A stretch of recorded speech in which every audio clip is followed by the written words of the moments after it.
Olá, gigantes! Sejam bem-vindos a mais uma Academia de Gigantes que semanalmente abre suas portas para receber você que acompanha a gente por qualquer uma das redes onde a Academia de Gigantes está. YouTube, Spotify, enfim, inúmeras delas. Ao meu lado, Paula Azar, a minha amiga. Tudo bem, Paulinha? Tudo bom, Pedro? Tudo ótimo. E quem é o nosso gigante de hoje, Paulinha? O gigante de hoje é Felipe Fogosi. Ele foi galã das telenovelas e filmes desde a década de 90. Participou de 26 produções, entre novelas e seriados na televisão e 8 longas.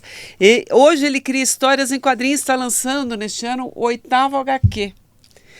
É ator, roteirista, formado em cinema na FAAP e ministra um curso sobre narrativa contador de história, que eu vou querer que ele fale disso também. Felipe, obrigada por ter vindo. Eu que agradeço, muito obrigado pelo convite, muito bom estar com vocês. Como foi a sua transição de ator para contador de história? O que te levou a explorar esse lado artístico? Então, na verdade, um ator é um contador de histórias por excelência, né? Na verdade, esse fenômeno da história, né, que hoje está na moda, né, storytelling, narrativa, tudo, né, hoje em dia até no meio executivo, corporativo, o pessoal fala muito disso, mas isso é um fenômeno humano, né, o homem na caverna de Lascaux lá já pintava, recontava a sua realidade das caçadas de uma forma gráfica. E o que eu faço hoje não é diferente disso, né? O cinema não é diferente disso, é uma narrativa visual. E o teatro, enfim, toda essa evolução ao longo da humanidade é essa necessidade do homem se expressar de uma forma artística e o que? Fazer uma síntese da realidade, da sua vida, né? Passado, presente, futuro, é o que, né, o Aristóteles falava dos 3 atos. Enfim, então é isso, é uma forma artística de falar da nossa experiência humana. E isso desde pequeno sempre me encantou. Meu pai era leitor de quadrinho, né? Quando eu cresci, antes de ser alfabetizado, ele já me dava quadrinho. A gente tinha um ritualzinho de todo sábado ir na feira, saía da feira, passava na banca na esquina lá de casa, né, da onde eu morava antigamente, e via qual era o quadrinho da semana.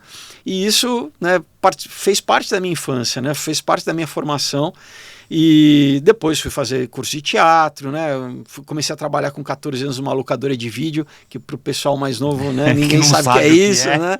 Mas enfim, sempre com essa vontade de exercitar o lúdico, a criatividade. Era uma coisa que até hoje é o que me mobiliza, o que me dá vontade de fazer, o que realmente me dá prazer. E graças a Deus as coisas foram acontecendo. Com 17 anos passei num teste, né, de uma minissérie da Globo chamada Sex Appeal. E então a minha carreira como ator começou isso em 92, mas depois eu fui fazer faculdade de cinema na FAAP, morei 2 anos nos Estados Unidos, estudei na UCLA. Fez roteiro lá. Me especializando em roteiro. Uhum. E no ano de 2000, né, eu ganhei um prêmio do Ministério da Cultura, exatamente com isso que acabou virando um quadrinho, mas nasceu como teatro, chamado Um Outro Dia. E que capa bonita, né? Não, em modéstia à parte, eu faço material gráfico que não deixa a dever ao gringo, né, ao importado, assim, para ter uma qualidade realmente de papel, de impressão, né? E, enfim, quando eu ganhei o prêmio, isso me incentivou a continuar escrevendo, porque aquela coisa, né? Aqui no Brasil, se você faz qualquer coisa, diferente lá nos Estados Unidos, por exemplo, que tem um conceito de entertainer, né? Que se o cara canta, dança, é músico, é apreciado. Aqui no Brasil, se você é ator, você vai cantar, o pessoal fala, pô, como cantor você é um ótimo ator, né? Assim, não querem muito que você saia da caixinha, né? Então eu tinha um pouco assim, de receio, né, de será que eu vou começar a escrever, né, vão me dar pedrada e tal. Mas aí, né, o ter ganho esse concurso, que eu me inscrevi de forma anônima, né, os jurados não sabiam o que era, o que foi bom porque inclusive podia ter um preconceito contrário, né, o cara da novela aqui não vamos nem ler, né? Mas enfim, então isso me deu uma certa validação pessoal para eu investir mais na escrita, né? Isso me fez morar 2 anos lá também nos Estados Unidos, que foi uma experiência incrível de morar fora. E quando eu retornei, comecinho de 2003, aí eu comecei a escrever, vamos dizer assim, com mais frequência, né? Roteiros e tal, só que sempre para cinema. E isso ainda, o cinema nacional não tinha... Acho que não tinha nem Central do Brasil sendo lançado ainda, né? Cidade de Deus, Tropa de Elite. Então não tinha muita muita perspectiva de produzir cinema, apesar de eu estar escrevendo o roteiro de cinema. Então, eu comecei a escrever em inglês, tentando vender no mercado americano, né, porque os estúdios lá geralmente compram, né, roteiros, mas também, estando aqui no Brasil, né, lá nos Estados Unidos você tem que ter um agente literário, na época ainda era difícil, né? Então eu comecei, né, com o passar dos anos, falei assim, eu quero pegar esse material e fazer alguma coisa com ele aqui no Brasil. E lembrei, falei, poxa, eu sempre sempre li quadrinho, porque talvez, e já era na época que o pessoal estava adaptando muito quadrinho para cinema, né, para seriado, né, muitos, não só de super-herói, mas, por exemplo, aquele filme Road to Perdition, né, Estrada para a Perdição com o Tom Hanks, é quadrinho, né, uma graphic novel. Eu falei, por que eu não pego os meus quadrinhos e faço o caminho inverso, e meus roteiros de cinema e adapto para quadrinho? Então, foi isso que eu comecei a fazer em 2014, foi a primeira campanha de financiamento coletivo que eu fiz, né, um crowdfunding, para levantar os custos de produção. Eu lancei em 2015 o Aurora, que foi meu primeiro, hoje eu tenho 7 quadrinhos já publicados, né, tenho a minha própria editora. E como é que chama a tua editora? Chama Yosemite, né, que é em homenagem a um parque nacional lá nos Estados Unidos, chama Yosemite Park, então o meu logo é a montanha lá, o Half Dome. Ai, que bacana. E é isso, então eu tenho procurado mais ou menos lançar um por ano, né, e com esse mesmo esquema de fazer financiamento coletivo, porque é bom, eu não dependo de edital do Estado, né, não dependo de nenhuma, né, de dinheiro público, assim, e também eu crio um vínculo com o leitor, né, ele se sente participante da obra, o que é verdade, né, porque uma das recompensas no final, né, no final, já no serviço, vamos dizer assim, tem a relação dos nomes de todo mundo que colaborou, né, todos os colaboradores, assim, além de uma série de recompensas para a gente incentivar o pessoal, né, camiseta, tal, pôster, enfim. Bacana. Felipe, muito ator normalmente conta a história dos outros, não é? O que te levou a começar a escrever tuas histórias, assim? O que te inspira? Sim, então essa pergunta é muito legal, porque na adolescência já eu tinha alguns amigos na época que a gente, tudo nerd, a gente pegava os filmes, né, que a gente mais gostava e adaptava ou refazia ou expandia o universo com uma câmera de VHS, né? A gente tinha um amigo que tinha uma câmera e a gente criava as nossas histórias. Então, na escola eu sempre desenhei, né? Sempre gostei de desenhar, pegava os meus amigos de classe e eu fazia fanzine. Eu fazia as histórias, usava os meus amigos como personagens, depois xerocava e distribuía, assim. Então, eu sempre gostei, porque é isso, né? O ator, né? É o to play, né? Que é jogar, é brincar, o mesmo verbo, né? Em francês é jouer, que também é brincar, jogar, criar história, né? Então, eu sempre gostei de fazer isso, né? Obviamente que sem imaginar que eu fosse trabalhar com isso um dia, né? Mas como você falou, como ator eu interpreto o texto de alguém, né? Seja no teatro, seja no cinema, na TV, né? Eu estou ajudando a contar a história de um autor, né? Que quando você dá sorte, você pega uma história que você gosta muito, você fala, poxa, me identifiquei, eu quero, né, com o personagem. Agora, nem sempre isso acontece, em novela principalmente, que é uma obra aberta, né? Começa, você tem ali um briefing do teu personagem e de repente ao longo da trama ele vai para caminhos que você não espera, né? O que ele pode legal, assim, é um desafio pro ator, né? Uhum. Você tem que sempre meio que correndo atrás do que o autor vai fazendo. Às vezes você dá um input seu, né, na obra, no personagem, aquilo, né, pro autor também destrava ali uma outra possibilidade, de repente, mas, né, não chega a ser a 4 mãos, assim, realmente o autor está conduzindo ali, né? Mas, assim, eu queria contar as minhas histórias, né? Eu sempre falo, poxa, eu queria um personagem assim, eu tenho essa, né? Não sei, é uma coisa... Eu tenho vários amigos que nunca se interessaram em fazer isso, a escrever e tal, mas eu sempre tive essa vontade de começar. Você cria storytelling, você se baseia em fatos reais ou é só ficção? Tudo. Quais são os seus ingredientes? Como é que você faz isso? Muitas vezes as pessoas perguntam, da onde que vem, né, a ideia? Eu falo, olha, o tal do eureka, né, da ideia inicial, para mim já veio de sonho, já veio de viagem, de relacionamento, de uma história que alguém contou, de algo que eu li. Então não tem limite, assim, né, essa ideia inicial, como se desenvolve. Então o Aurora, né, que eu falei que foi o primeiro quadrinho que eu lancei. Eu tinha uma namorada, isso quando eu voltei dos Estados Unidos, 2004, estava no Rio fazendo uma novela lá, e a gente estava na praia, e eu tenho muito sinal, né? Muita marca de nascença. Ela olhou e falou assim, poxa, a gente podia, se pegar uma canetinha, fazer aquela brincadeira de ligar os pontos. Uhum. E eu falei, olha, é verdade, né? E me veio a ideia, falei, imagina se um cara nasce e ele tem um padrão de uma constelação impregnada no corpo dele. Assim, ele vai fazer um exame, né, uma tomografia, e no resultado vê que tem exatamente o padrão de uma constelação no corpo dele. Eu falei, caramba, olha, imagina aí.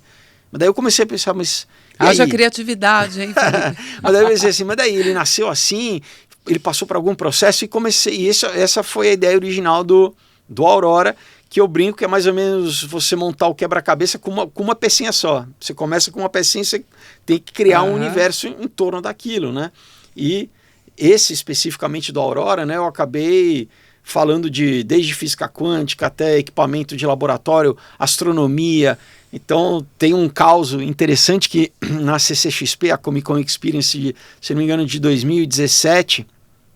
uma moça tinha comprado no ano anterior, em 2016, o Aurora, e ela voltou no ano seguinte, né, para falar comigo e tal, e ela era química da USP, e ela veio falar para mim, poxa, né, eu li assim, e fiquei encantado, porque você cita material de laboratório, equipamento, ela falou, né, ciclotron, ela falou, como é que você sabe disso? Eu falei, eu sou autônomo, mas não sou burro, eu pesquisei, né, pesquisei, assim, então... É ficção a pera lá, exato, né? Mas eu tive esse cuidado, porque eu queria exatamente que quem lesse...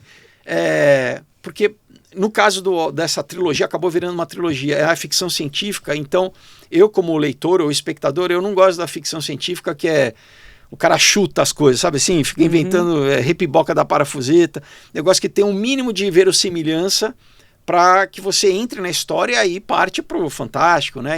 Mas o universo criado, ele respeita as leis internas propostas pelo próprio autor. Então eu tomei cuidado, né, de pesquisar, por exemplo, né, o cara, não vou dar spoiler aqui, mas o personagem ele desenvolve tem uma alteração física, então fui estudar processo de oncologia, qual seria o remédio dado, a medicação exata para o cara, porque eu queria que, independente, para mim, como autor, que fizesse esse sentido, então, porque a história depois ela vai realmente para o fantástico, mas você cria essa base de realidade que o leitor ele já embarca na história, né? Então, para um médico, por exemplo, se ele vai ler e fala assim, olha aqui, está citando a doença certa, está citando aqui a medicação. Bacana isso. Entendeu? Sabe essa coisa? Porque o cara, inconscientemente, ele vai dando credibilidade, daí quando você apresenta a coisa do fantástico, ele embarca junto, assim, sabe? Você tem um longa aí de muito sucesso, que é o Rodeio Rock. Sim. Né? Como é que foi essa negociação para ele chegar até o streaming na Netflix? E aí já vou emendar uma outra pergunta aqui, que é o seguinte. Você, quando ator, você interpretava o personagem criado por outro. Como como autor, ver outro interpretando o personagem criado por você? É muito interessante essa pergunta. Então, assim, eu escrevi o Rodeio Rock em 2011, né? Durante alguns anos, isso antes de eu ter publicado meu primeiro quadrinho, né? Durante alguns anos fui em várias produtoras conhecidas aqui de São Paulo, né? E ainda tinha essa coisa da caixinha, né? O cara é ator e tal, tá trazendo o roteiro, né? Falei com vários cineastas, grandes cineastas, assim, mas às vezes o pessoal com um pouco de ressalva, né? Fala, por que o cara tá querendo se meter a escrever, assim, sabe? Mas tudo bem, né? Ainda batalhamos até que finalmente em 2016 eu fiz uma parceria com o Ivan Teixeira, que é um cara que eu conhecia já há muitos anos, produtor, né? Produziu vários filmes como Lisbelo e o Prisioneiro, né? O filme Ensaio para Cegueira, o filme do Stallone no Brasil, né? Aquele... como que é o nome?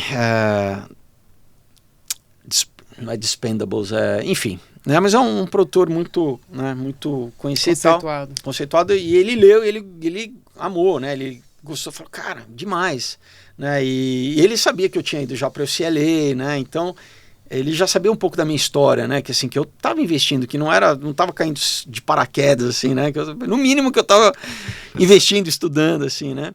Enfim, então ele gostou muito, a gente fez uma parceria, acho que 2 anos depois o Ricardo Rian, que é um outro produtor, também se juntou ao projeto, e a gente mesmo assim ficou ainda alguns anos, porque de novo, no Brasil o cinema é muito caro, né? Você tem que, e para fazer bem, né? Como, graças a Deus, o filme acabou, a gente tem cenas no Pantanal, tem cenas no Rodeio de Jaguariúna, ele tem a gente chama de production value, né? Ele, na tela, ele é grandioso, assim, né? O filme ficou muito legal. Então, assim, para fazer bem feito, né? Você tem, né? E é caro, não adianta. Aqui, fazer cinema é caro, e no Brasil você tem uma limitação, né? De convencer empresas a investir, você tem a questão da Ancine, enfim, não é fácil, né? Então, no final das contas, né, depois de muitas idas e vindas, mortes e ressurreições do projeto, né, a gente rodou o filme em 2022, lançamos ano passado no cinema, no final do ano, novembro, foi, né, a gente teve um lançamento no cinema, e esse ano, em abril, foi lançado na Netflix, e o filme fez um super sucesso. A gente ficou várias semanas no top 10, chegamos a ser o segundo filme, né, mais visto no Brasil, e foi para vários países. A gente foi também na Netflix o 5º filme de língua não inglesa mais visto no mundo. Olha que bacana isso. A gente foi também no top 10 na Hungria, na Polônia. Como é que ele chama o filme? Fora do Brasil é Zero to Hero, né? Que também tem a ver com a história, né? Aqui no Brasil, Rodeio Rock, lá fora Zero to Hero, e tá dublado em acho que mais de 30 idiomas, assim, né? Então tá dublado. Eu tenho amigos, né, americanos, italianos, olha, né, vê lá, você pode assistir em inglês, em francês, em alemão, em chinês, enfim, várias línguas, né? Então, para mim foi uma super realização, porque foi o meu primeiro roteiro filmado, né? E tive essa experiência de não só... Porque quando eu escrevi, né, sendo sincero aqui, o protagonista eu escrevi pensando em fazer, né? E o tempo passaram-se 11 anos, então, né, a gente... Não foi fácil abrir mão, né, de fazer, mas o Lucas Luco faz, porque a história é um roqueiro, um metaleiro, né, meio anacrônico, tipo que aqueles da Teodoro Sampaio que trabalham numa loja de instrumentos e tal, mas raiz, metaleiro, metal raiz. Lá, então, só que ele é sósia do maior cantor sertanejo do Brasil, e ele odeia isso, porque todo mundo confunde ele com o cara que é sertanejo, ele odeia, né, porque ele é metaleiro.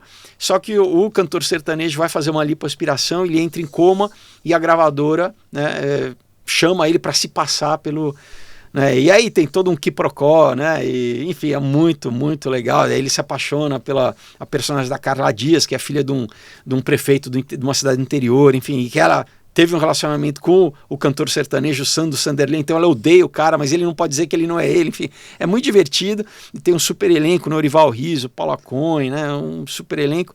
E é isso, eu faço como vilão, né, o dono da gravadora. Então a pergunta que você fez, além de, né, ver alguém interpretando o personagem que eu escrevi, que realmente é um prazer, porque você se surpreende, assim, o elenco todo está muito bem, o Lucas Luco faz o papel brilhantemente, né, a Carla Dias, todo mundo excelente, e eu pude interpretar um personagem que eu escrevi pela primeira vez, né, assim, que era, quer dizer, quando eu fazia os documentários, os curtazinhos na adolescência, eu escrevia, né, mas...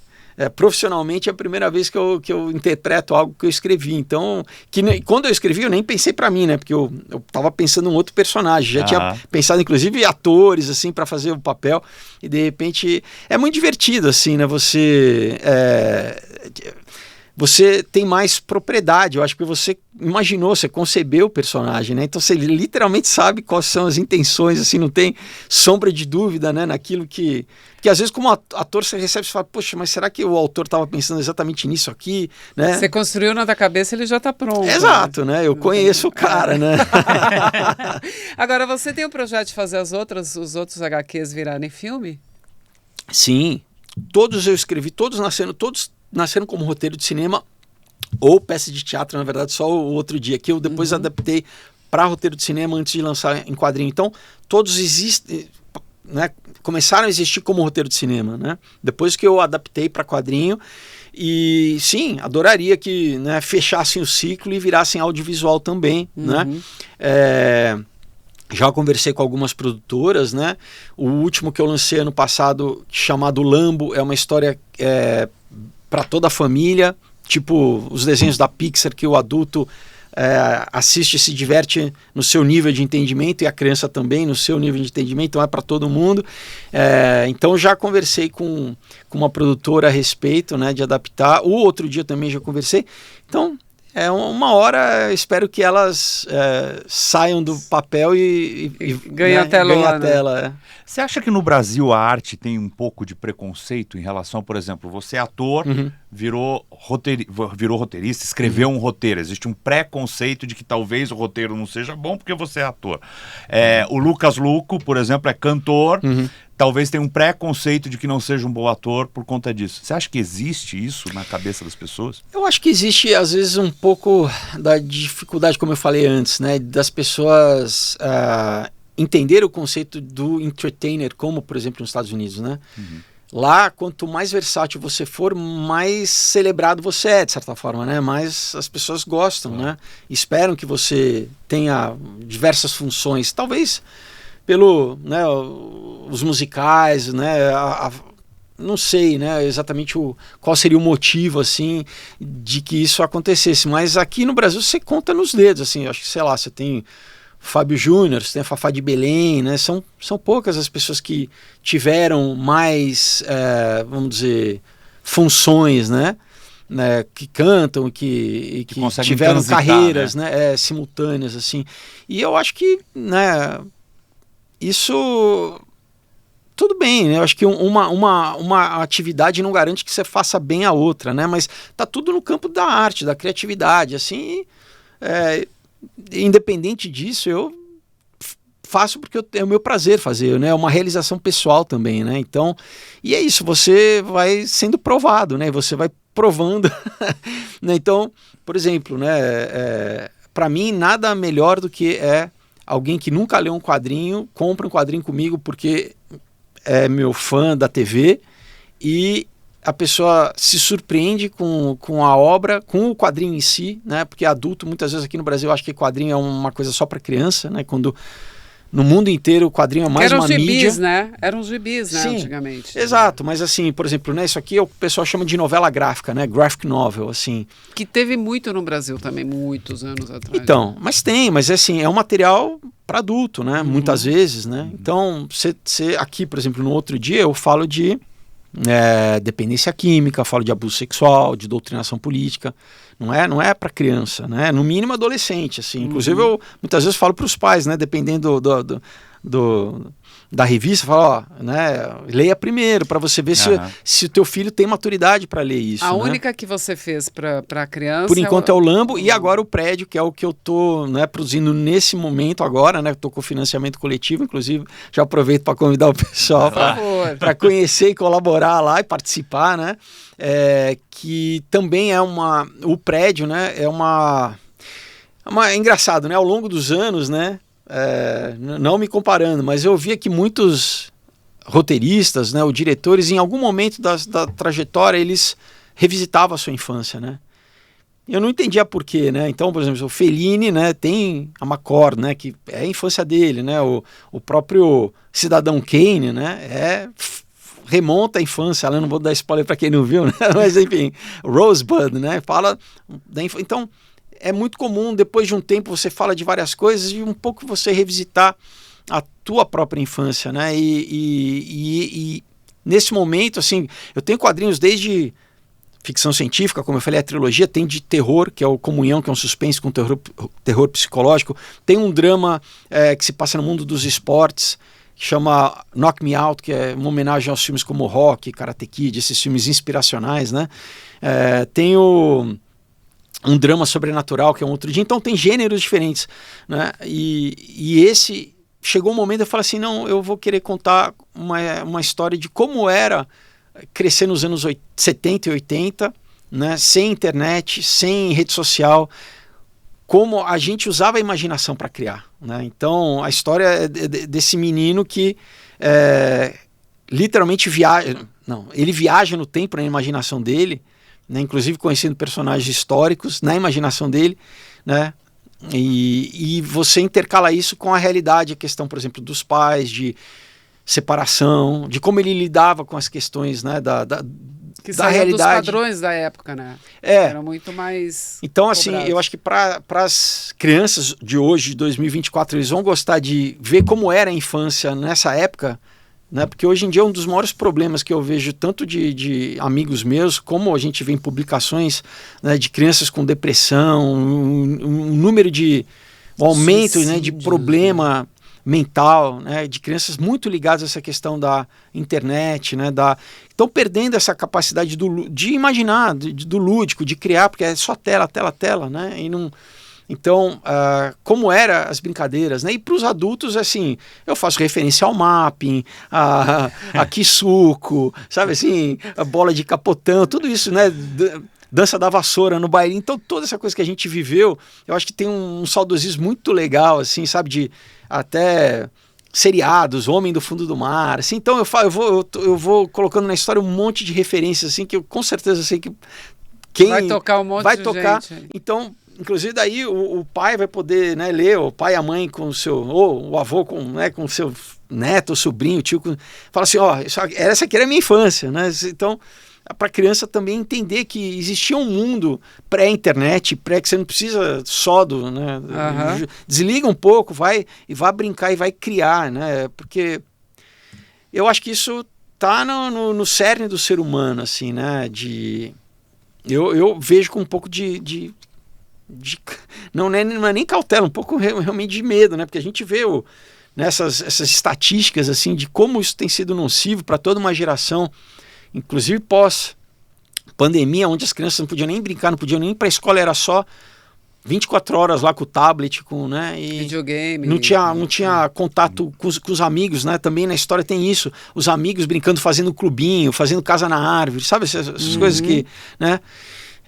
Então, trazer para essa nova geração, né, para os pais que derem para os filhos lerem, ele fala assim, olha, isso aqui é um universo incrível que você pode brincar sem nada, só literalmente a tua imaginação, né?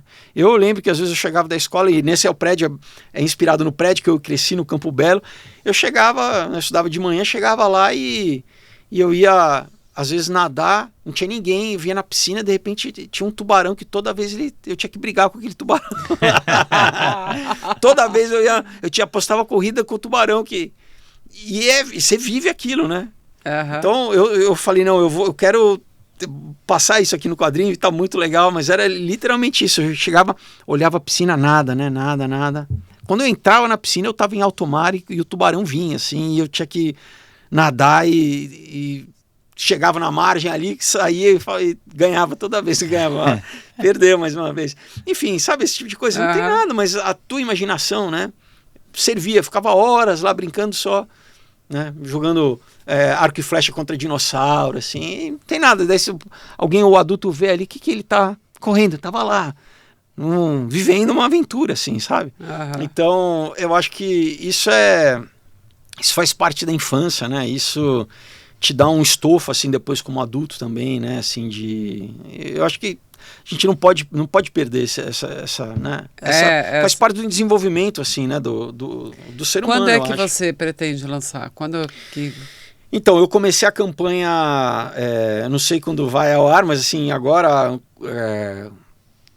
terceira semana de outubro, né, e geralmente eu faço 3 meses, né, então deve ir mais ou menos até finalzinho de janeiro, começo de fevereiro, para terminar a campanha e lançar, e daí vai ter uma festa, né? A festa vai ser na Le Burger, que é uma hamburgueria temática aqui na Augusta, de universo né, geek, a gente fala, né, de super-heróis e comics e seriados, então é um espaço muito legal, eu já fiz outras 2 vezes lá, então é um tempo muito bom de você estar com os leitores, com as pessoas que gostam, né, pra gente tá ali tirando foto e tendo um tempo muito, muito gostoso, e aí enviar também as recompensas para os colaboradores. Então a previsão é essa. O quadrinho em si, ele deve ficar pronto agora em novembro, eu já devo encerrar a produção dele, né? Mas tem o tempo da campanha, né? Então, quem sabe, se eu bater a meta antes, que é, né, literalmente o valor que eu preciso de produção, né, de pagar gráfica e pagar os artistas e tal, de repente eu lanço antes, né? Conta para as pessoas como é que é se eu quiser aderir Sim. Pode aderir com qualquer valor? Valor. Como é que faz para aderir?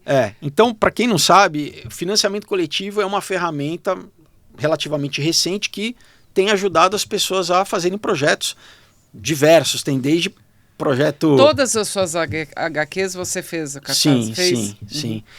Então tem teatro, cinema, música e tem até outras coisas assim de arquitetura, né? Tem financiamento coletivo, é bem amplo assim. Então é isso, é uma pré-venda basicamente, né? Onde a gente oferece uma série de recompensas para incentivar as pessoas a comprarem exatamente nesse momento, antes, né, de estar pronto, né? Porque depois você vai continuar vendendo, mas assim, então, e isso engaja também, né? Isso faz com que a pessoa se sinta colaboradora, né? Tá trabalhando junto realmente para criar o projeto. Então, tem uma série de recompensas, desde as mais simples, como o nome dela, né, na lista de colaboradores na revista, tem adesivo, pôster, camiseta, convite para a festa de lançamento. Tem uma coisa que a gente faz que é um badge digital com o logo, a pessoa manda a foto dela ou dos filhos, né, de quem ela quiser, e a gente cria uma arte. Nesse caso, geralmente é temática, né? Cada história a gente bola uma coisa que tem a ver com a história. Nessa é o quê? É uma foto antiga. A gente envelhece a foto, faz um tratamento toda com o logo do... Para quê? Para a pessoa guardar, postar nas redes e tal. E tem a mais legal de todas, que é você ser desenhado na revista e no pôster.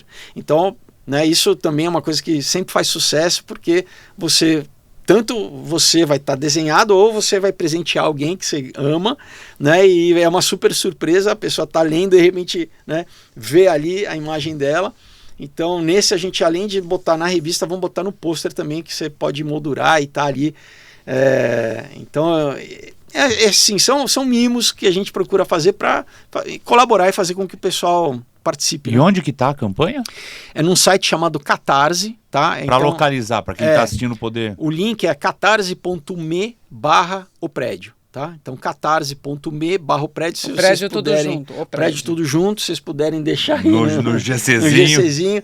Mas, né, agora o pessoal pode entrar no meu Instagram, por exemplo, tá lá, né, o link, né, ou no próprio site do Catarse, né, se der uma busca na internet, Catarse o prédio, né, então acha fácil e é isso, né, tem vários valores, a pessoa, quem quiser também colaborar sem recompensa, mas eu falo, tem a sua recompensa, né, que vale a pena, mas é isso, eu sou muito grato, né, ao pessoal que ao longo dos anos aí, né, já tem novamente quase 10 anos que minha primeira campanha foi em 2014, então que as pessoas, né, colaboram, acreditam. Qual a tiragem de um HQ? Eu comecei fazendo 10 mil exemplares, né? Opa. E agora eu faço de duas em 2 mil, né? Então eu imprimo 2 mil, daí quando ela esgota eu reimprimo. E tem o projeto de lançar fora do Brasil em outras línguas? Eu tenho todas já traduzidas, eu tenho o PDF delas, e estou esperando uma parceria, porque aqui no Brasil eu tenho a minha editora, eu vendo pelo meu site, eu faço toda a logística, né? Lá fora ficaria complicado, né? Porque você tem a questão, inclusive, de estoque físico, né? De vender, né? Então, lá fora eu gostaria de ter uma editora para fazer essa parceria, né? Então eu tô ainda, exato, né? Principalmente. Distribuir, vender também, né? Tudo isso. Então, eu cheguei em Portugal, o Aurora e o Comunhão eu cheguei a distribuir em Portugal. Chegou até nas bancas, em livrarias como a Bertrand, que é a mais tradicional lá, que para mim foi um orgulho ter, né, que é muito meu legal, quadrinho ali na Bertrand. Mas é isso, ter essa logística estando no Brasil, você tem que mandar por navio, é super caro, depois qualquer encalhe tem que voltar para o Brasil também de navio. Então, assim, é muito complicado se não tem uma base no país, né, por exemplo, ou uma distribuidora na Europa, se for uma distribuidora de um país, ela distribui na Europa inteira sem problema, ou nos Estados Unidos, mas você precisa, entendeu? Precisaria ter alguém lá para fazer esse trabalho de braçal, vamos dizer assim, né? E que estando aqui no Brasil fica mais difícil. Aqui eu faço, né? Mas lá fora é mais difícil. Mas eu gostaria muito, assim, de que o material fosse publicado lá fora. Né? Felipe, você tem uma história muito inspiradora, porque você é um cara que já tinha uma carreira consolidada como ator, já tinha feito novela, um monte de coisa, e se lança num outro mundo do zero, né? O que é isso? É uma inquietude criativa? Porque isso pode inspirar quem está assistindo a gente também, que acha que está há muito tempo fazendo a mesma coisa. Então, assim, não foi nada estratégico, assim, sabe? Não foi nenhuma decisão, assim, de mercado, assim. Foi uma coisa simplesmente porque eu realmente gosto, né? É uma coisa que eu queria, de alguma coisa, compartilhar as minhas histórias, né? É básico, é isso, assim. Então, seja no cinema, seja no quadrinho, eu tô conseguindo entrar em contato, criar um canal de comunicação com o leitor ou com o espectador, para que ele se emocione, da mesma coisa quando não é no teatro, no palco, você sente quando as pessoas, ou numa comédia elas estão rindo, ou elas estão se emocionando, você cria esse canal direto com elas, no caso do teatro é o mais direto possível, né? Mas esse mesmo prazer, assim, só que aí com as histórias que eu queria contar, as histórias que ficavam me incomodando, assim, né? Porque na verdade às vezes já me perguntaram, pô, como que se decide qual que é a história fazer? Eu falo, olha, porque eu sempre vou anotando, né? Tudo quanto é ideia eu vou anotando. Eu falo, aquela que me incomoda mais naquele momento, é o que eu acabo que tá pedindo para cedendo, ser contado. exato, escrevendo, né? Então, é esse impulso criativo mesmo, né? De criar e de emocionar e de provocar reflexão também, por que não, né? Aqui no caso, né?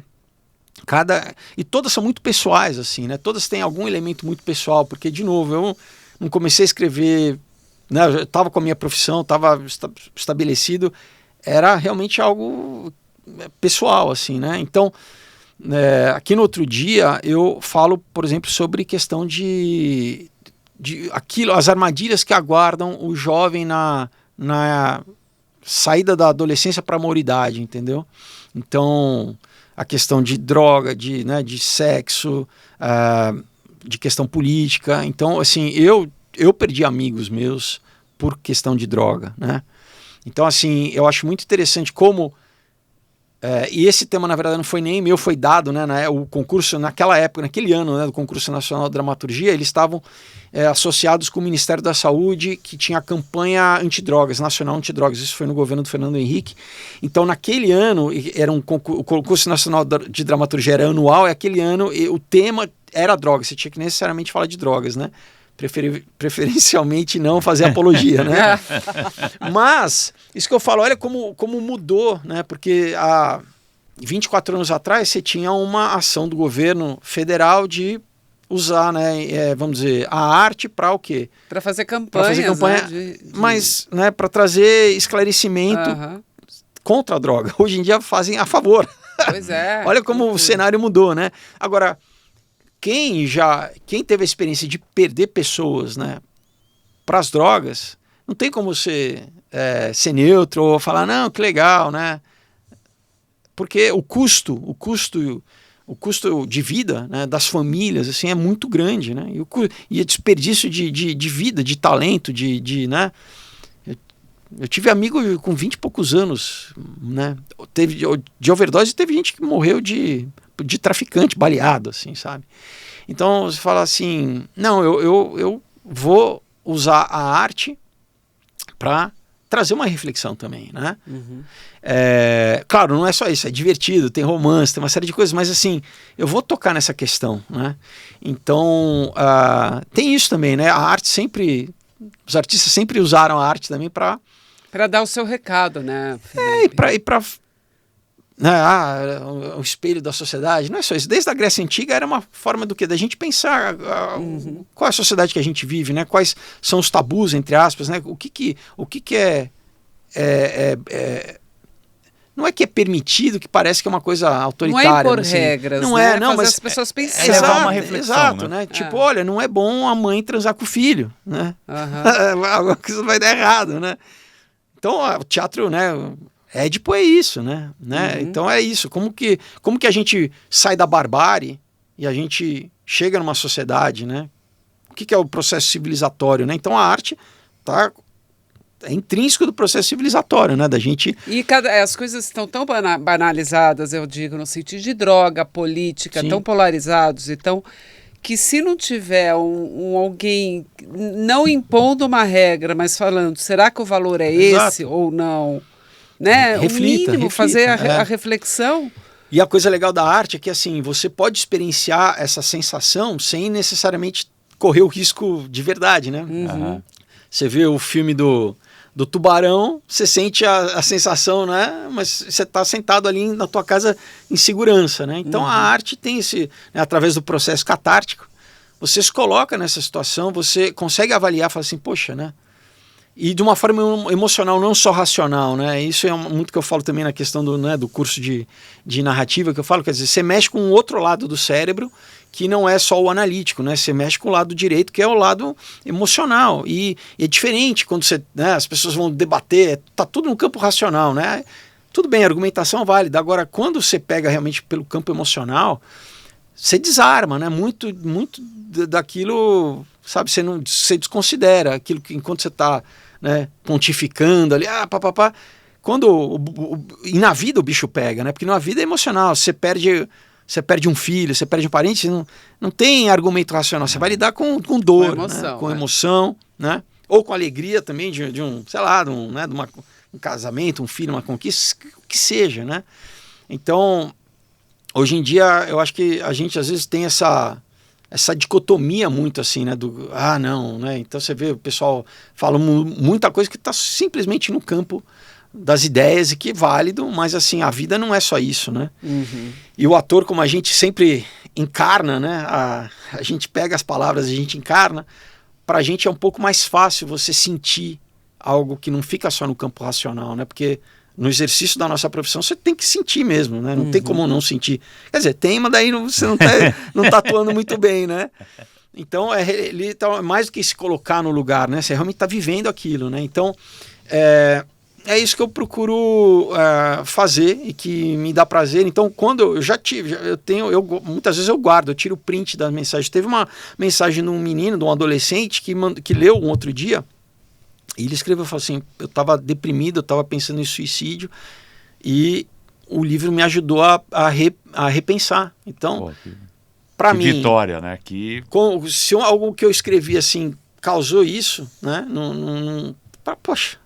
Sabe assim? Quer dizer, olha a importância, né? E de mudar o rumo da vida de uma pessoa, né? Eu acho que é uma reflexão super positiva. Eu acho que sempre tem que entreter, né? Tem que divertir, né? Isso faz agora, se depois disso você também consegue levar algum tipo de reflexão, seja ela qual for, isso né?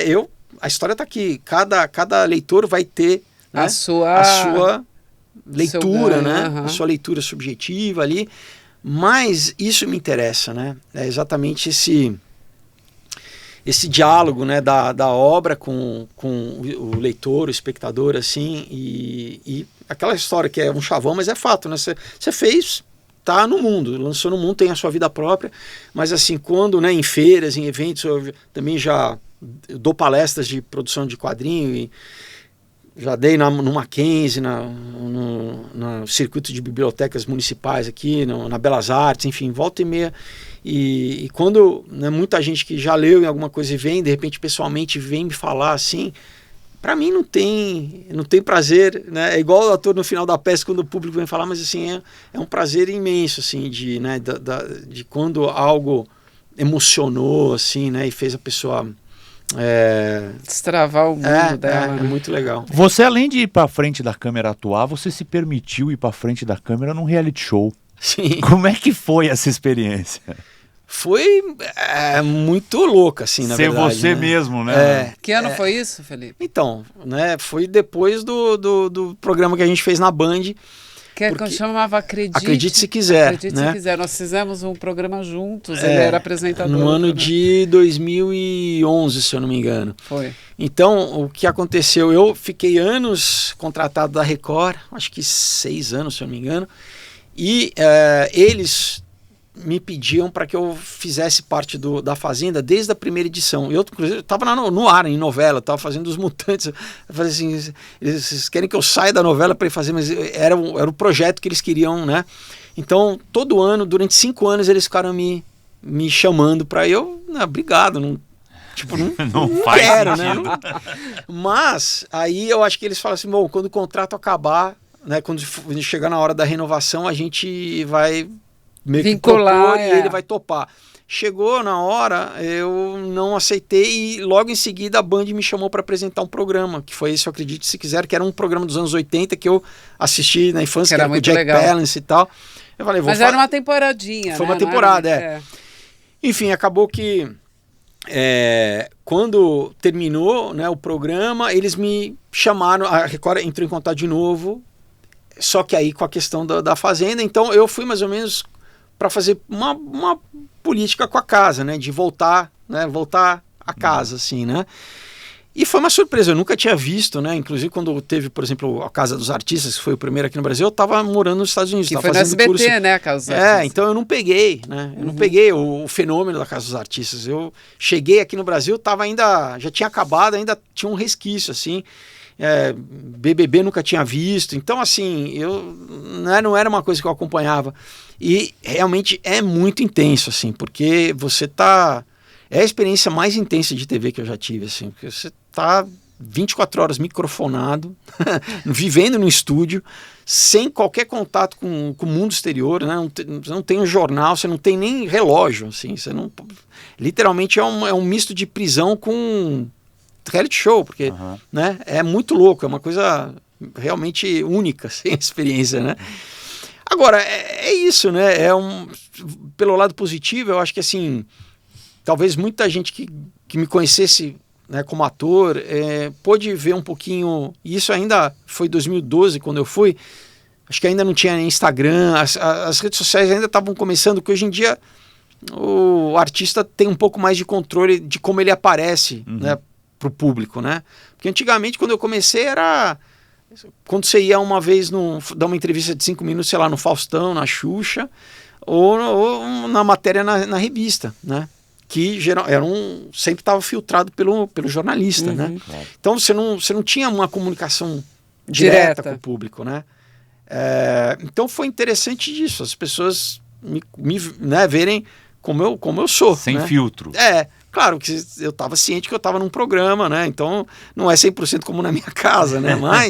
Mas é isso, eu não coloquei nenhuma persona ali, entendeu? Eu não assisti, Felipe, você saiu logo, não saiu? Não, eu fui vice-campeão. Ah, assim. Você foi vice? Olha que Bateu bacana. na trave. Mas realmente muito emocionalmente cansativo, fisicamente cansativo. Quanto tempo você ficou lá? 3 meses. 3 meses da tua vida. É intenso, assim, muito intenso. Mas valeu a pena pra você? Valeu, tudo vale, né? Eu acho que tudo vale. Experiência sempre é isso, é uma coisa que poucas pessoas podem dizer que passaram por que, de novo, é um troço que não existe no mundo. E é um né? teste de inteligência emocional, né? Tudo, é um teste de resiliência. A palavra, né, que hoje eu falo muito, mas mesmo de você segurar a onda, porque e eles fazem propositalmente, né? Você tem uma entrevista com uma psicóloga para traçar o teu perfil psicológico e eles procuram fazer um grupo completamente heterogêneo ali, né? Para que tenha conflito, né? O interessante para dificultar a convivência. Entendeu? Né? Então, é isso. Eu tinha uma só pessoa que eu conhecia antes, né? Que era o Luís Mendes, um ator, que eu tinha feito um trabalho 2 trabalhos com ele na Globo. O resto eu não conhecia ninguém. Você sabe quem é a Penélope, né? Filha do Marcelo Nova, mas não conhecia ela, né? Você sabe um pouco quem são as pessoas, né? Tem pessoas que nem eu sabia como eram, né? A vibe dela. A sua vibe, ou publicamente, né? Sim. E é isso, você tem que conviver, e daí qual que é a expectativa de cada um? Porque para mim era isso, eu falei, pô, estamos trabalhando aqui, vamos curtir, né? E tem gente que não, tem gente que fala, não, eu vou jogar porque eu tenho que ganhar os milhões, e sabe assim? E tipo, e daí vem tentar, tipo, não, vamos tramar. Eu falo assim, cara, não, que eu tô aqui vou ficar até quando for, mas assim, não sabe assim? Tipo, como que você vai querer manipular? Vamos manipular o jogo, os jogadores e o público que está assistindo, né? Você está manipulando milhões e milhões de pessoas, assim, sabe? Enfim, mas é uma experiência muito intensa, assim, muito... Isso, né? Isolamento mesmo, né? Você, de certa forma...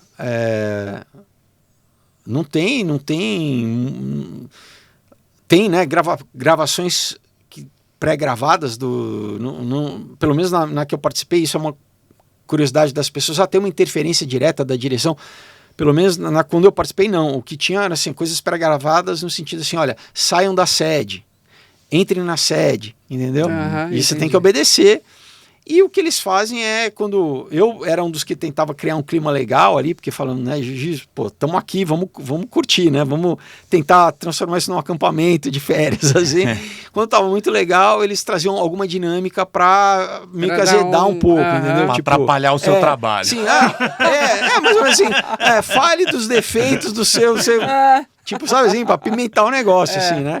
Mas tudo bem, entende, TV, né, tem que, né, vamos criar aí, porque infelizmente tem gente que gosta da quebradeira, né, do barraco, né, tem gente que gosta de assistir isso. Né? Geralmente a TV gosta, né, disso. Agora, Felipe, você tem dado algumas declarações que as pessoas têm que fazer, algumas, acho que você já até sabe o que eu vou falar.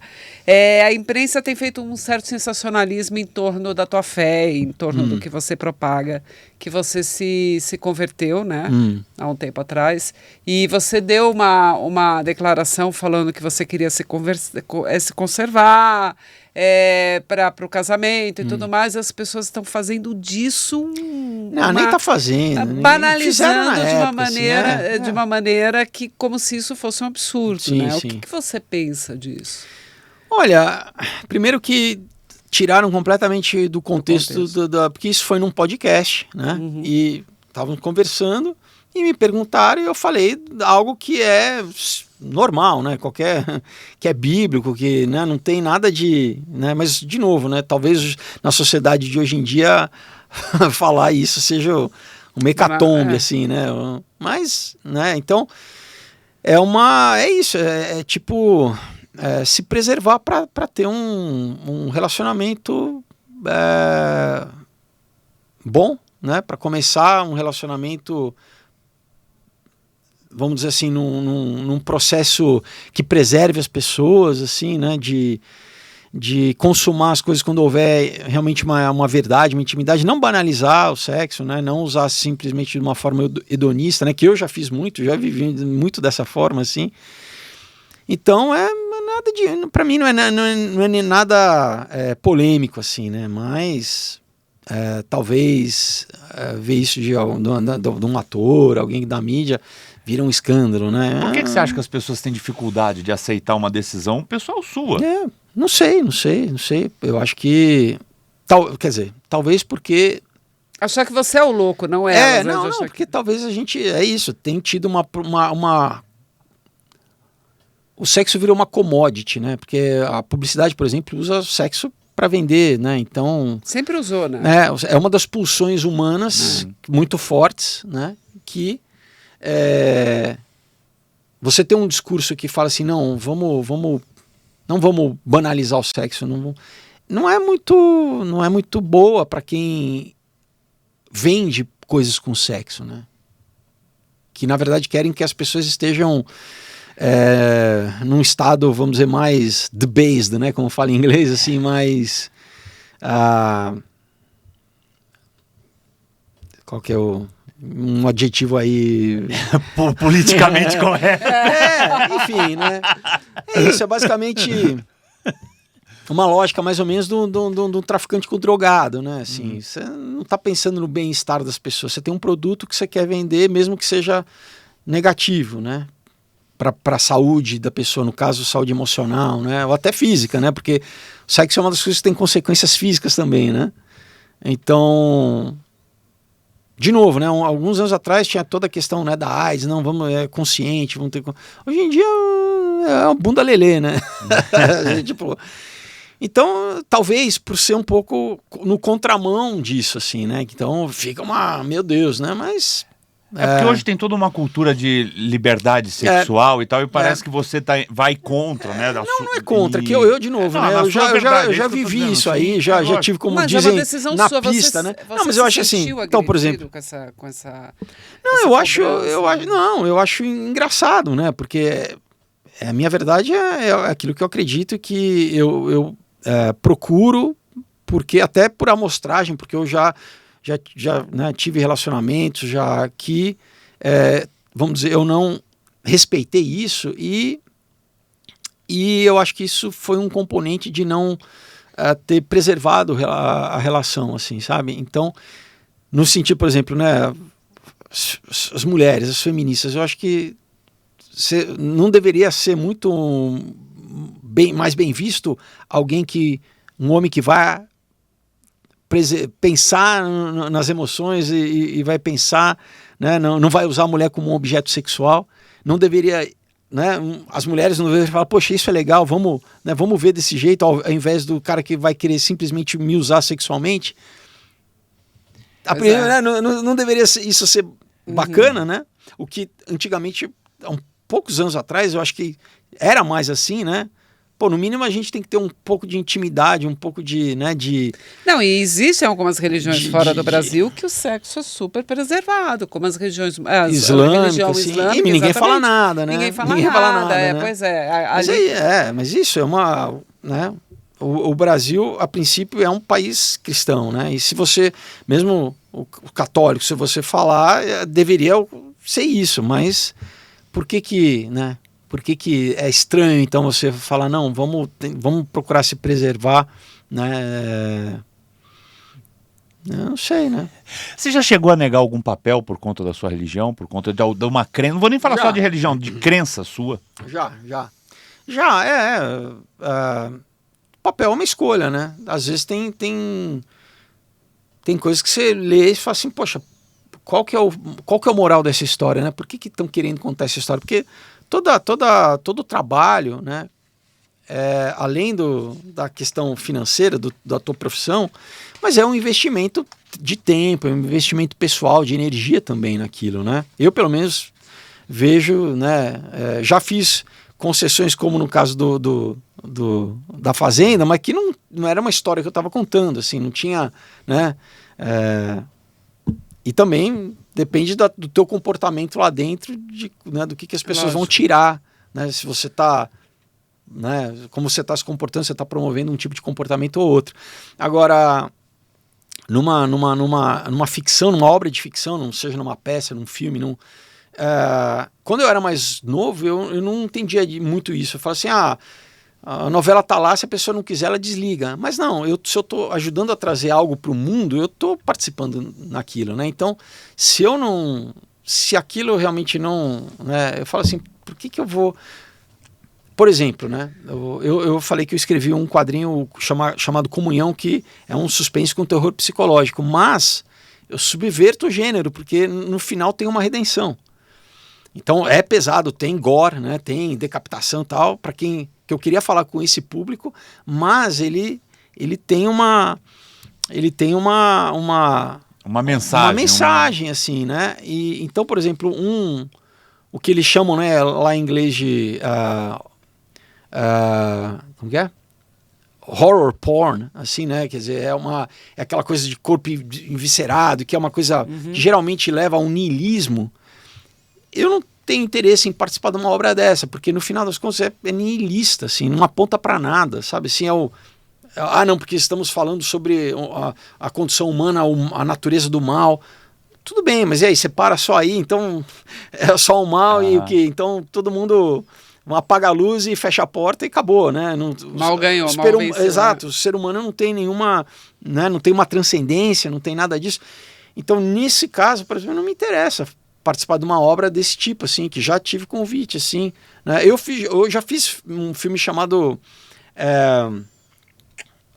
um filme de terror nacional chamado esqueci o título agora, alguma coisa do medo.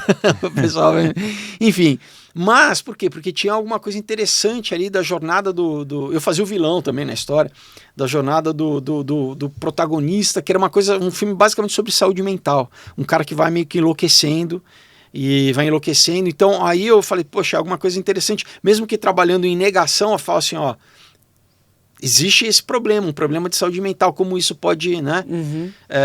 Porque você pode trabalhar em oposição também, né? A algo que você quer tratar daquele assunto. Agora, quando é uma sei lá, algo que beira o sadismo, assim, do prazer, né? Essa coisa do prazer de corpos explodindo, assim, né? Eu não vejo sentido como, né, como artista em participar, né, por exemplo, nesse caso, de uma obra dessa, né? Ô, Felipe, nós estamos quase chegando no final, já chegamos no final do nosso programa. Eu queria só que você falasse rapidamente, nós fizemos vamos lançar um pouquinho mais para frente, uma série sobre religiões. E eu sei que você se converteu ao Evangelho. Eu gostaria que você falasse um pouco desse uma palavra sobre a fé dentro de você, o que é. Olha, eu acho que às vezes as pessoas pensam como sendo na questão institucional, né, de uma tradição, de uma igreja. Não, para mim é realmente essa questão ontológica de Deus, né, de saber que existe algo que transcende o material, né, que a ciência é uma ferramenta, a ciência é essencial, né, para o ser humano, é fruto da nossa capacidade do quê? De averiguar a natureza e a realidade, mas, né, a própria ciência já tem se aberto, né, que na verdade sempre foi, né, a química e a física vieram da alquimia, né, que existe algo transcendente. Hoje em dia, né, a física quântica. Então, o que é diferente de você falar que uma partícula e uma onda, né, existem simultaneamente, o princípio de Heisenberg, de um milagre, né? Então, aquilo que é concreto, será que existe algo além dessa concretude, né? Então, e existem leis naturais e padrões naturais, como por exemplo Fibonacci, né? No nosso corpo existem padrões matemáticos, não tem como você não, né? A Bíblia, né, em 1 Romanos fala assim que a natureza dá testemunho do Criador, né? Então quando você começa a prestar atenção, fala, existem padrões matemáticos, inclusive harmônicos, né, na natureza, que está na matemática, está na música, está em plantas, a arquitetura usa isso para construir, que está ligado à beleza. Da onde vem isso? Existe uma mente por trás disso, não é a esmo, né? O próprio código genético, né? É uma carta, o nosso código genético é uma carta, né? Você pega uma mitocôndria, ou as funções que ela exerce, o nosso corpo o olho humano é tão preciso, e não é acaso, né? Então, né, não sei se era o J.K. Chesterton que falava eu preciso mais fé para ser ateu do que para, né, acreditar em Deus, assim. Então é isso, você realmente entender o que é a vida, o que é estar vivo e que está em contato com Deus, com que é transcendente, e que quando você se abre, você tem experiências pessoais, assim, né? Então, para quem é tipo Tomé, né, que precisa ver para crer, né, tem um versículo que fala isso, né? Deus fala, olha, fazei prova de mim, né? Então, experimenta, faz assim, olha, Deus existe, Deus, se você existe, se apresente, né? Apareça na minha vida. Pode ter certeza que você vai ver que, né, que a Você vida teve é muito mais do que o momento acaso. em particular que te fez virar essa chave? Você tem algum Muitos, assim, muitos. Eu me converti, na verdade, eu nasci numa família católica que era ao mesmo tempo esotérica, né? Porque como todo católico. Aqui no Brasil, católico vai no espiritismo, né? Vai tomar um passe, faz uma mapa astral, né? E pula 7 ondinhas, enfim, né? Cheio de superstição. Mas com 15 anos eu me converti, né? Comecei a ler a Bíblia, fui ler a Bíblia pela primeira vez. Isso é uma coisa interessante, né? Você fala, poxa, por que né? Eu fiz primeira comunhão, fui batizado, ia na missa, mas nunca tinha lido a Bíblia, né? Então as pessoas às vezes têm a Bíblia em casa, né, aberta como um objeto de decoração, né, juntando pó, mas nunca leram, né? E aquilo é vivo, né? É o verbo, é o logos, né? Aquilo ganha vida quando você lê e quando você se alimenta daquilo, né? Então, no primeiro ano eu li 2 vezes a Bíblia. Em um ano eu li ela 2 vezes.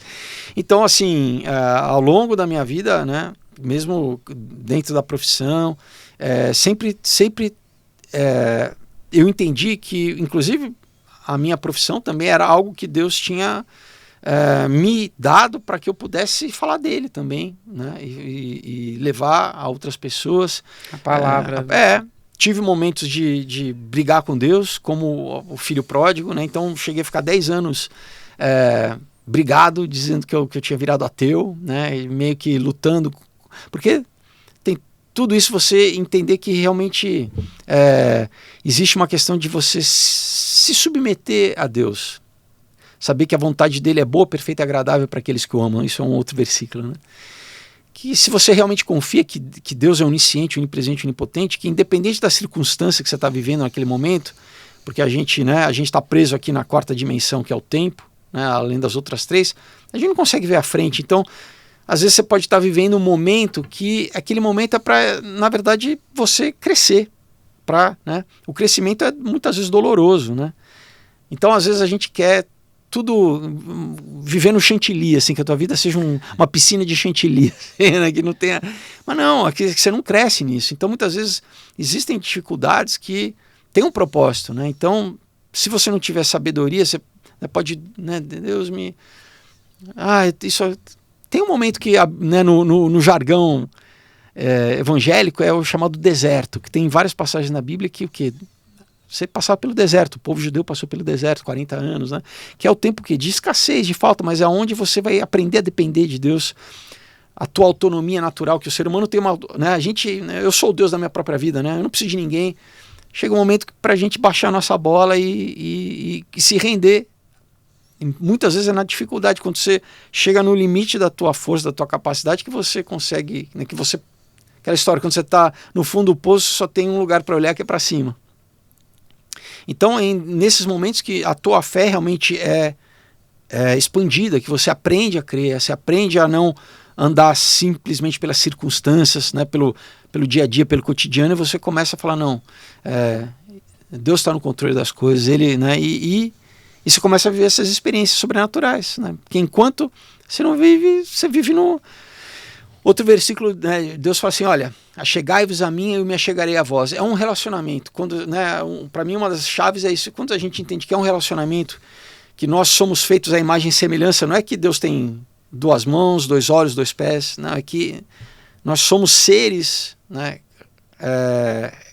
com vontade própria, racionais, emocionais.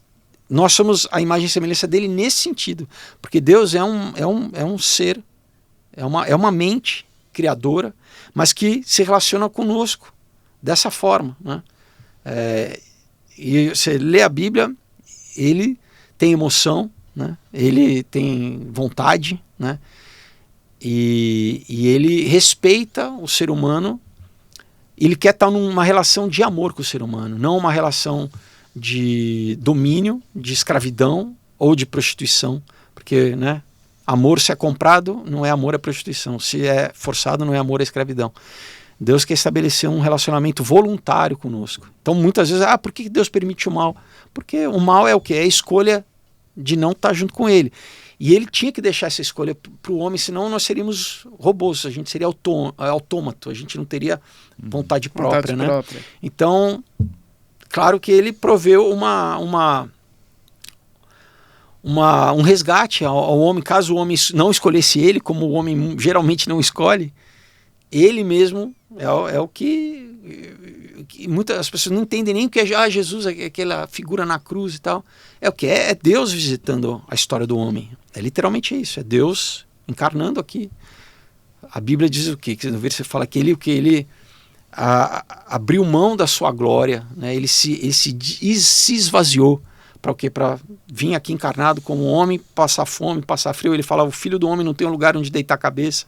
Ele não para o quê? Para, no final das contas, restabelecer, né, o caminho de volta a Deus, religare, através do sacrifício dele. Porque na nossa condição humana de erro, Deus é o amor, é a essência do amor, mas ele é a essência da justiça. Então, como que você junta amor e justiça, né? Como que você equilibra isso? Porque o pecado exige, inclusive toda a questão jurídica, o nosso modelo jurídico é baseado na religião, né? Então Deus é o justo juiz. Você tem um acusador, que é um promotor, que é a figura do inimigo, do Hassatan, que no original do hebraico quer dizer o adversário, que é o acusador das nossas almas, que fica, né? Você lê o livro de Jó, fica, olha lá.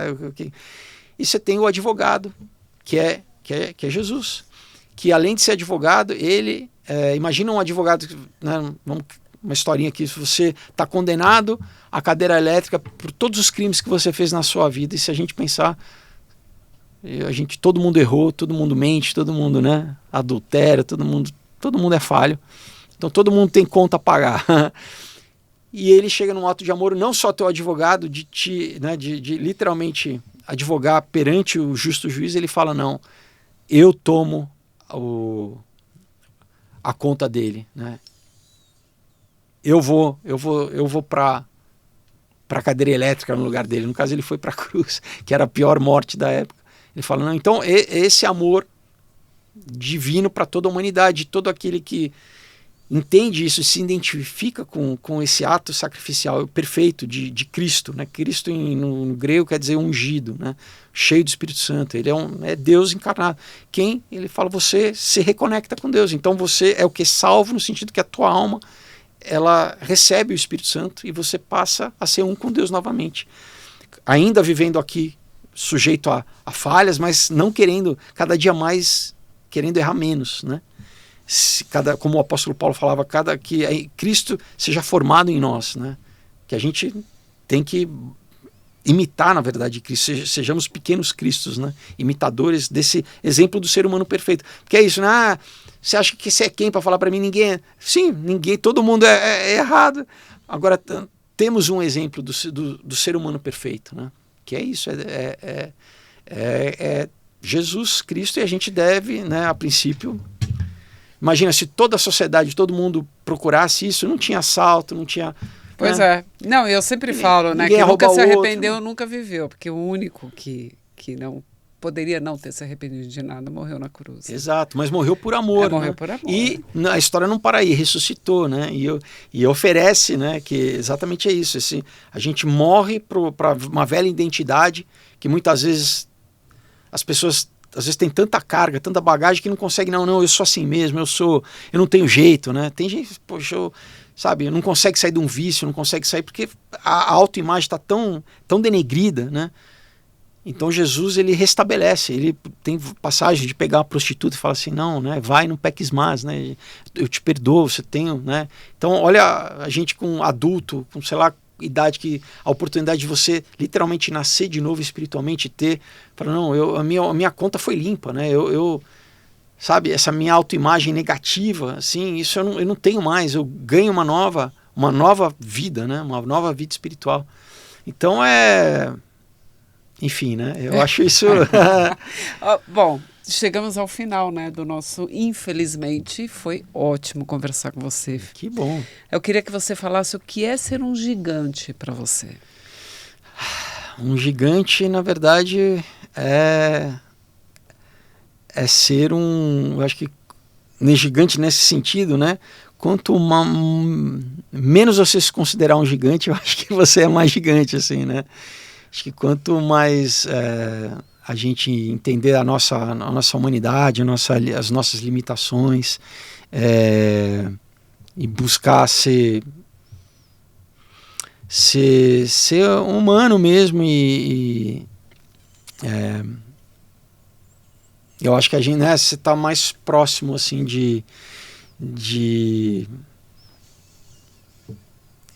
é isso, né? Eu acho que ser aos seus próprios olhos, ser humilde, assim, é a melhor coisa, assim, né?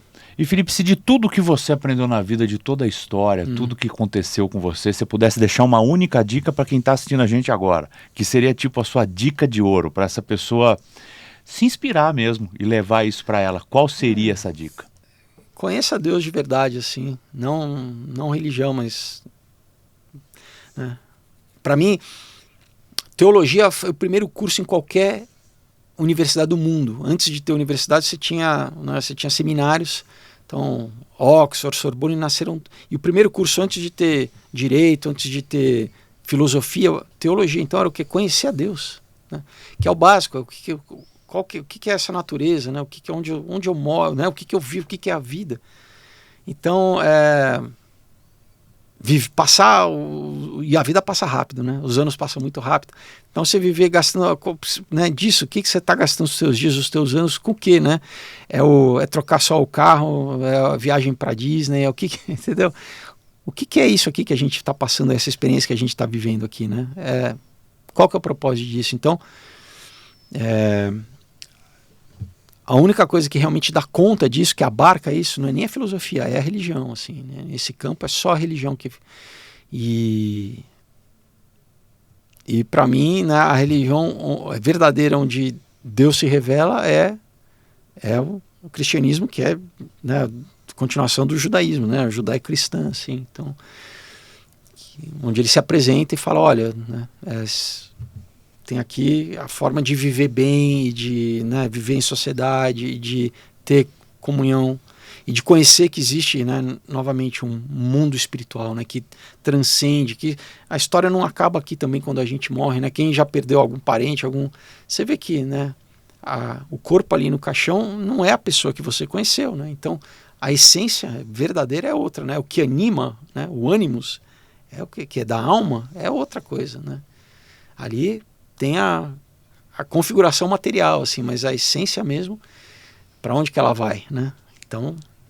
É isso. Felipe, muito obrigado, incrível entrevista. Incrível, foi mesmo. E eu queria que você falasse de novo, se a pessoa quiser comprar o teu quadrinho, onde que ela compra e para ela entrar no... Sim, tem 2 caminhos. Eu tenho o meu site, que é felipefogose.com, né? Ali tem as artes, as sinopses de todas as histórias, o pessoal, né, pode comprar por lá, recebe em casa com autógrafo, com dedicatória.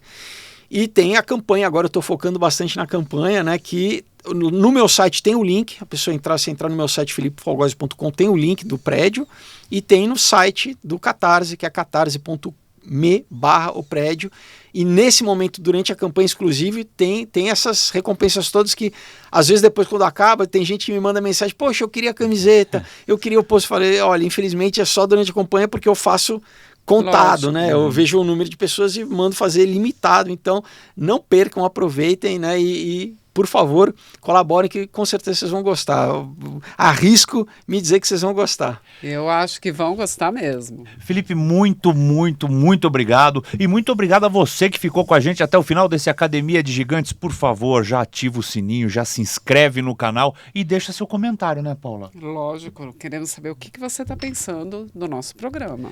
E para terminar, Felipe, normalmente a gente olha para esta câmera e dá um tchauzinho.